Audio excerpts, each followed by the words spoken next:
Ashamaa harka fuudhee kabajamtootaa fi jaalatamtoota maatii akkam jirtu nagaa keessanii ani nagaa godha.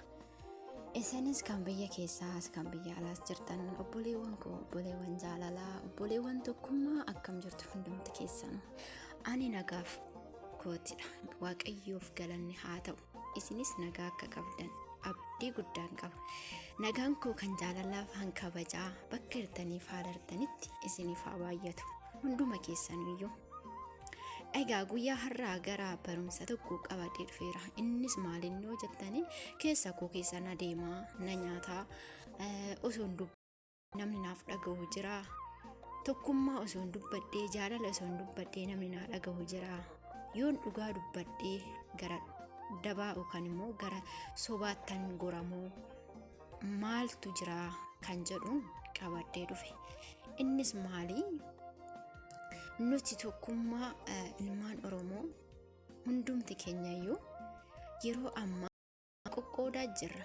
Sababbii wal qoonnuuf maali? Sababbii wal filluuf maali? Kanaan dura biyya keenya irratti balaa afaanitiin Oromummaadhaan wal qoqqooduudhaan diina balleessinaatti warroota haqoota warroota maanguddoota haadha fabbaarraa ilmoo ajjeesanii ilmoorraa haadha fabbaa ajjeesanii kan jiran yeroo ammaa eenyudha? Sababa afaan kanarraan kan ka'e wal qoodinsarraan kan ka'e. Amma immoo yeroo kanatti hedduu hammaachaa jira duuti ilmaan Oromoo. Bakka sanitti yoo na har'a waa dhageenye bakka sanitti waan biraa dhageenye. Hanga yoomii qorraa, hanga yoomiiti tokkummaan keenya, hanga yoomii wal jaalannaa, hanga yoomiiti addunyaa tanarraayis deemnee addunyaa tana daganna. Garuu mootu yeroo ammoo finnee amantiidhaanis wal qoonneerra. Maal jechuudha? Namni tokko dogongora tokko yoo dogongora taasanii namni keenya sammuun isaa akkamitti yaada? Dogongora ilmaan namaa tokko yoo dogongore bari dogongora kana dogongorteerta obboleettii koo obboleessa koo jettee dubbachuu kan gorsuu ni dandeessa. Yoo siin nageenye kan beekutti argi. Yoo siin nageenye saniinis dhiisee bira darbi. Dhagaadha jedhii bira darbi. Ofiinuu deebi'a boru. Garuu immoo amma dhufnee ijoolleen miidiyaa gara tokko akkas garagartee kan miidiyaa itti fayyadama isaa hin beekne tokko miidiyaan guddifadhaatti amantii daheeffattee amantiidhaan wal qooddee kan har'a gara amantiin garam jira, amantiin koo garam akkamitti jira kan jettee hin beekne ummata waliin dhooftee amantii musliimaa amantii kiristaanaa wal baxachiistan dhugaa dubbachuudhaaf nama tokkodha. Tarii namni tokko yoo balleessaa nama saniitiin namni miliyoonni hin ka'in waraana hin dhaabina addunyaa irratti. Har'aa miti bar dur jira kiristaanni musliima kan qeequ isaayyuu warra sammuun cufaa warra sammuu tiktookii warra sammuun isaa feesbuukii fi yuutubaraati. Isaayyuu kan baratee digiriif dippiloomaa fidee miti kan qubee takka hin beekne mana madaamee keessatti kan shintibeetii dhiqu. Kana dubbachuun immoo nan saalfachiisu hojii keenya waan ta'eef. Garuu immoo hojii kee osoo beektuu waan hin taane hojjetin miidiyaa irratti. Atis dubartiidha, ati immoo dhiira. Waan baateef beeki, kaayyoo baateef beeki. Amantii kee qeequufii miti. Osoo biyya irratti immoo waan akkanaan hojjettu, waan akkanaan dalagdu. Seegala dubartiin biyya ormaa keessa jirtuu fi kan biyya keessa jirtu amantii ishii cimsuudhaan tokkoffaadha. Sababbiin ishii biyyatti kan ishii eegu kan ishii tiksu isa tokkodha. Kan rakkateefis kan dhaabattu ishiidha. Garuu immoo amma osoo hiriyaan kiyya tokko amantii musliimas haa ta'u amantii kiyya irratti jecha tokko osoo dubbate arraba malee jecha tokko osoo dubbate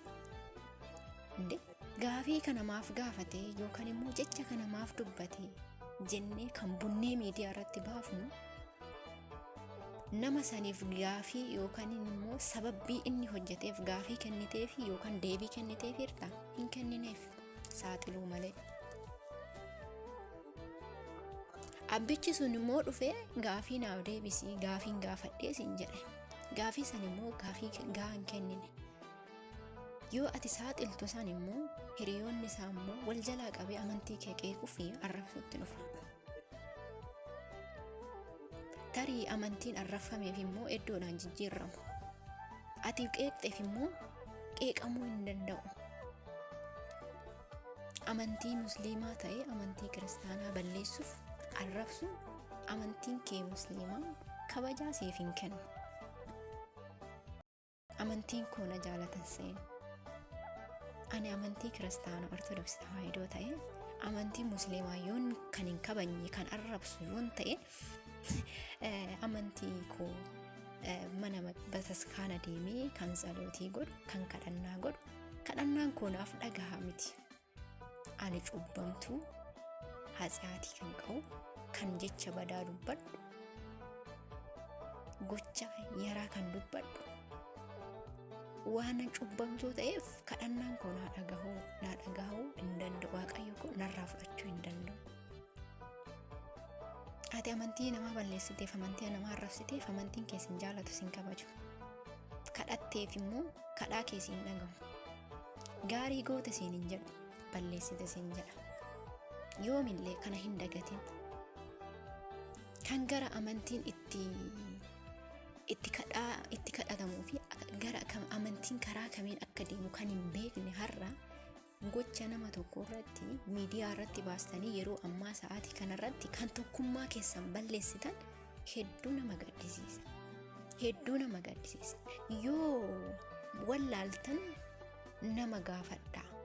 Jiru beekamtoonni gootonni amantii kiristaanaa kan musliimas biyya keessa nuti immoo biyya ormaatti qoodamne kan mana madaamii keessatti rakkanne kan hojiin akka ibiddaa nu xabbasaa jiru bakka rakkoo teenyee wanta yaraa wanta badaa hojjechuu dalaguun tokkoffaa baanee jirra. Kana kan biyyattiillee uummata mangistiillee kan baxabbachiisaa jiru kan arrabsiisaa jiru. Biyya teenyallee kan gadxiqqeessaa jiru isa kana. Afaaninis kan gadxiqqeessaa jiru kan isa kana. Warra miidiyaati malee warra biyyaatee miti. Biyya keessa teessee waan akkanaa osoo hojjattee lubbuu keetitu ba'a malee har'a ati mana madaamii keessa teessee gootummaa kee kan agarsiistu hojjattee miti. Amantiin kee sin jaalatu sin kabaju. Garuu immoo dhugaa dubbachuudhaaf warroonni wangeela beektan warroonni amantii keessaniif akka ibiddaanatti dhaabbattan hin jirtu. Garuu warroota sammuu jajallaa wajjin hin jallatina. Waliif finina koottaa jaalala baay'ee kan balleessa san qabaatu barsiisaa gorsaa malee wal jalaa buttanii nama keenya akkana godhan saaxilanii nullee amantii isaanii akkana goona. Dhugaa dubbachuudhaaf samuuna kana yoo liivii nama tokko jala seenee kolfatu na qaba jechuudha. Ati beekaa hoo taate amantii kee kan beektu yoo ta'e abbaa fee waan barbaade hoo jedhe mataa isaatiin badii guddaarra keessa akka ibidda hamaa keessa akka immoo beeki bira darbe. Yoo si dhagahe cubbuudha barsiisi bira tare. Gaafii yoo si gaafatan gaafii san deebisiif. Kana Waaqayyoollee amantiin kamiyyuu kana beeru kana barbaada. Dhaqii itti dhaadadhu hin jedhu. Itti dhaadadhu hin jedhu amantiin kamuu kan bade sirreessi kan rakkate gargaari. Har'a viidiyoon takka TikTok irratti waan takka dubbatte namni isin beektan waan tokko dubbateedhaaf akka miidiyaa gubbaa yaatan. Takka Facebook naa takka miidiyaa walirratti cufnaan dhufe dhiirummaa yetaabbaatuudha bakka. Osoo biyya ta'e hoo ulee qabatee gajaraa qabatee walitti fiiga. Amma hoo miidiyaan echattiree walachatti wal argure wal jalatti gubuuf. Waaqayyo guba waan gaarii hojjedhu waan dandeechu hojjedhu waan hin dandeenye immoo irraa guri kan danda'u immoo haa fiigu. Kaati hin dandeessu taana kasii waliin madaalli keetiin deemuu hin deeme. Waaqayyo illee si gargaara yeroo sana. Miidiyaan guddifadhaa, viiyuun guddifadhaa, doolarri naa kafalamu jettee waan hin taane hin haasa'in jira. wantoonni garaagaraa wantoonni waa'ee hafuuratiin waa'ee afaanitiin kan waliin qabanne jiru miti waa'ee subaa jira miti isaan isaanitti fayyadama amantii irratti hin ka'ina yoo ta'ellee kan amantii qeequ baay'eetu jira kan amantii musliimaa qeequ arraa miti duruu jira ammallee amantiin keenya akkasumatti jirti amantiin ortodoksii tawaahidoo akkasumatti jirti jijjiirama tokko hin qabu amantiin musliimaa gubate amantiin kiristaanaa gubate garuu isheen achuma jirti haaromaa deemti jijjiiramaa deemti haaromti garuu immoo kan gube gubachaa deema Senegala kan ammoo tokkummaa keessan ibsa amantii kiristaanaa taasi amantii musliimaa nama tokko kun akkamitti riyaa kiyya ta'e waan akkana dubbatettee saaxilee miidiyaa irratti kan amma naannoo samuuna kana dubbate kun eessa akka ga'e hundi keessanuu ni beektu eechan akka wal keessanis hin beektu guruuppii wal irratti duudhan wal saaxiluudhaan jettanii boodammoo walitti bittanii wal bichisiistanii lubbuu nama tokkoo galaafachuu heddu hayaati haadhaaf abbaasaatu bu'a haadhaaf abbaasaatu rakkata yoo isin har'a akkana gootan mee wal jaaladhaa ijoollee keenya ani har'a gabba'ee amantii musliimaa masgiida tokko maalinni kun maalidhaan aan galle maal jechuudha jedhee osoo hin gabba'ee dubbadhe የታበቱ በቃ ቁጥ ጎቴቱማ ባታ ፊ ወኒ ሰን ቪዲዮ ሰን ሙረቴቱማ ገዲ ባታ በቃ ኮቱ ነሆና ንስት ከኒ ሀዱ ተይ ነበርሲዚ ዮ ከኒሞ ከነን ጠቀምኔ ተይ ቪዲዮ ተኩ ጋፊ አከና ጋፈተምቴ ወንቲ ኩን ወንታ አከናቲ ጀዲ ማለ አከነ ቁባቲን ቀበ ቁባቲ ቁባ ተኮቲ ቀብዳ ቁምኒ አፍራን ወከን ቁምኒ ሰዳን ስቲ ገረገረ እንጀራ ማልቱ ነገ ሄከና of keessaa baasa yoo hin dandeenye dhiisa amantii kee ililchuudhaan barachuudhaan barsiisuudhaan amantii kee guddisi malee arrabsuudhaan qeequudhaan amantii musliimaa of duuba qabattee amantii kiyya akkana godhee miti anillee dhagaa qabattee kan fiiddu yoo ta'e obballeessite malee amantiin kee immoo si duuba kaatee kan si gargaaruu miti ibiddatti si gata malee kan musliimatis ijoollee miskiina jira kan amantii musliimaa kiristaanaa kabajan ummanni keenya maanguddoonni keenya biyya keessatti waan akkanaa dalagaa jiran isaan harka wal qabatanii waliin jiru nuti hoo ijoollee miidiyaa maal hojjanna viiyuudhaan guddifachuu sa'aatiin guddifachuu yoo barbaadan bar waan gaarii hojjettanii miidiyaa irratti viidiyoodhaan waan barbaadan hojjettanii yoo barbaadan qundaallee kaattanii ittiin guddifachuu hin dandeessan aganamee osoo shamarran sammuun isaanii gara malee deeme kana barsiiftanii odoo gorsitanii tiktook irra baay'eetu jira kun amantii wal arrabsuun duruu jira ofumaa salphata inni immoo kanaafuu wal barsiisaa sammuu dirree sammuu tiktookii of hin godhina gaafa biyyatti galtanuu kun hin jiru kana hin dubbattu kana jala mureessatti gaafa biyyatti galte kanarra miidiyaa irratti yuutuub irratti tiktook irraa fiddee haasoftu kun gaafa biyyatti galte dubbattu akkasitti lubbuu koonna galaafatama jetta har'a hooda hoo madaamii godhattee rakkoo tokko jala seentee dhokattee gajjettee yookaan immoo bakka wayii teechee viidiyoo sana hojjetta homtuu kas jala tokko hin jiru garuu immoo sababii keetiin ummanni miliyoonni hin galu yoo wallaalte dhiisi barsiisi wanta ati barsiistu keessaa gaafiin yoo hin jiraanne yookaan immoo deebii yoo hin qabaanne yoo dhabde deebii yoo dhabde namoonni jiru maanguddoonni gurguddaan jiru isaan bira dhaqii gaafadhu amantii musliimaa nan baradhoo jette mirga qabda quraana bittee quraana fudhattee hiriyoota keetirra fudhattillee si barsiisanii barachuu hin dandeessa kan kiristaanas barachuu ni danda'a waa beekuun immoo hunda abbootiin keenya kana beeku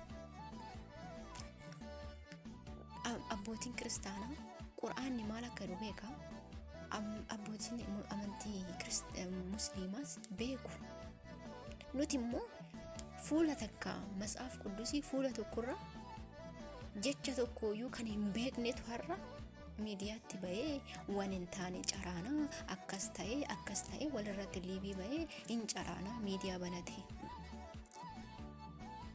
ittiin guddifachuudhaaf miti. Yoo guddina ta'e hoo wal dorgommii guddinaa osoo uumtanii dhugaa dubbachuudhaaf hinaaffaa barsiisaa jirtu ummata. Hinaaffaa amantii irraan ka'aa jirtu. Koottaa wal dorgommii haa kaanu amantii keenya guddisuudhaan. Bakka akkasitti haa kuduu kaane kuduu akkasitti deemne. Koottaa amantiin kiristaanaa walitti dachaanii amantii keenya haa faarfannu haa faarsinu. Amantiin musliimatillee haa faarsinu osoo jedhanii okay. Amantii musliimaa amantii kiristaanaa jeeqaa jira. Maaf teessu koottaa ibidda qabsiifna. Isatu dubbatamaa jira. Garuu waan akkanaa kana osoo dhaabne keessattuu ijoolleen miidiyaa eessa akka deemaa jirtan of eeggadhaa. Ijoolleen mana madaamii keessa jirtan dhiiras ta'ee dubartiis ta'ee of kabajaa. Deebiin yoo jiraate gaafii yoo amantii kee irratti yookaan immoo waan xiqqeequ tokko namni tokko jiraate nama sanitti kan dhiyaatu ta'e ifaan ifatti akka inni baratu ifaan ifatti irratti hojjedhu waan gaarii. Kuni bara akkana kun akkasi jettee malee maaf akkana goote jettee saaxiltee hin arrabsine. Hin qeeqinis. Abbichi sun dhufee balleessaa isaa saniin dhiifama dhufee yoo si gaafate dhiifama isa fudhu. Dhiifama san hin goone taanaan immoo atuu rakkoo guddaa qabdu. Waaqayyo yookaan immoo amantii keetii fuun dhaabanne jechuudha. Amantiin kee immoo dhiifama hin godhin hin jedhu. Amantiin kee immoo na jaaladhu amantii gandaa immoo qeeqisiin hin jedhu balleessisiin hin jedhu. Dhugaa dubbachuudhaaf maal akka keessa jiru waan xiqqishuudhaaf hagama garmaamaa jiru osoo rakkataa tokko osoo miskiina tokko hin gargaarre jedhanii garatti garagartanii yookaan ijumaa laayikiyyuu namaaf hin gootan.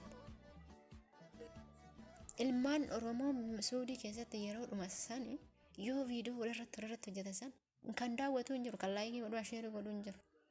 Kanattuu ija bobaasu bakka saaxiluu wal arrabsu waan xiqqishuu tana laala ibidda godhuu hin dandeessu. Garuu of eeggadhaa wal kabajaa wal jaaladhaa tokkummaa keessan immoo wal qooduudhaan hin danda'amu.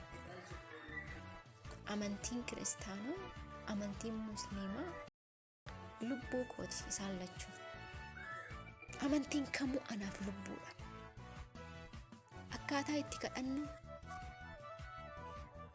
garaagarummaa haa ta'u malee tokkuma. Ani amantii kiristaanaa koo akraarii ta'ee amantii musliimaa kan jibbu yoo ta'e kan qeequ yoo ta'e wanta akkanaatiin kan jedhu wanni ta'ee deemu ta'e ani qulqulluu miti abaarramtuudha waan ta'e. Mana fulaa jaalannume balleessinee miti dhiifama waliif haa goonu wal saaxilinaa wal jalaa buttanii shokoshokina shokshaakiin keessan immoo lubbuu nama galaafataa walirratti dhaadachuu jira. Yuutuubarii wal jalaa gumna jechaa jirtu waan akkanaa kun immoo gaarii miti. Harka keetillee fayyaan argattu. Manni kee mana qulqulluu haa ta'u mana nama kabajaa qabu haa ta'u mana kee yoo kabajaa dhabsiisan ati jaalala kenniif. Yoo si arrabsan jaalala kenniif. Gooftaan keenya Yesuus Kiristoos arrabfamee nuuf jedhee dhiiga isaa lafarratti lolaase lubbuu isaa nuuf baase gadi jechummaa nu barsiisee jira.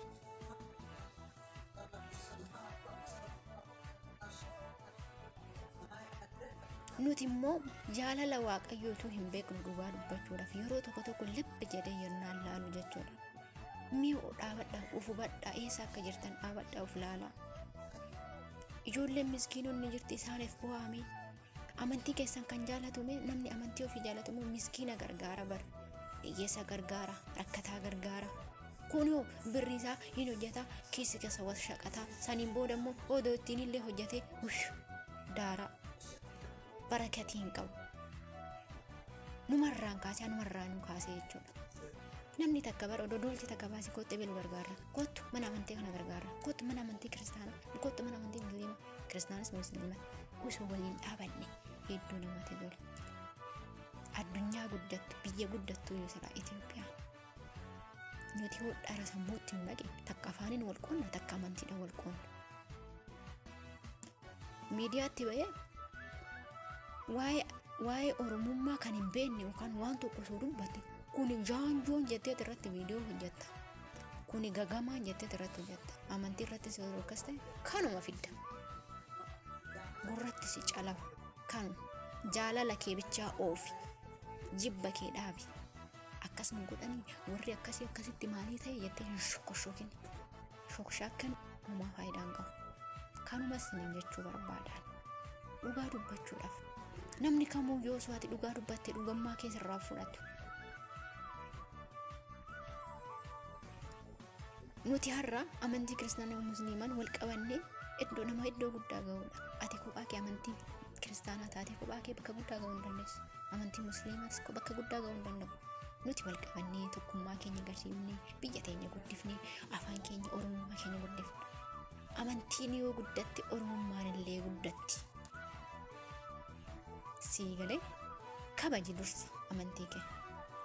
Saniin booda immoo biyyattii, afaan, biyya kee, namummaa kee, maatii kee, fira kee guddisuu dandeessa. Asittuu addunyaa tanarrattuu waggaa kumantee jechuudha. Dhara hojjettaa eessanuu guddattiree biyyattiin? Eessanuu guddattiree? Eessanuu dagaagdiree? Ilmaan xixiqqoon ulfaa jirtu kan biyya Arabaa biyya keessaa ba'ee kan biyya Arabaatti dhufaa jira. Haarofti kun yoo dhaga'u waan gaarii miti, waan gadhee barachaa sanarraa deemu. Dhugaa waan gadhee wal barsiisaa jirtu. Kanaafuu adaraa keessaan waan akkanarraa of dhorgaa, of qusadhaa isiniin jechuun barbaada. Yoon balleessellee ani jaalalan dubbadhe tokko haa taanu jedhe walirratti walis saaxilina. Dhiifama waliif godhaa, balleessaa waliif dhossaa. Jiru abbootiin keenya kan karaa sirriitti nu deebisan, badii fi gaarii keenya kan dubbatan jiru. Kanaafuu walaa barsiifannu, walaa gorfannu isiniin jedha obboleewwan koo. Barumsi koo kana fakkaata. Kan itti aanullee qabadhee dhufuu danda'a waan sammuu koo keessa jiru. Turtii gaarii isiniif haa ta'u. Baay'ee.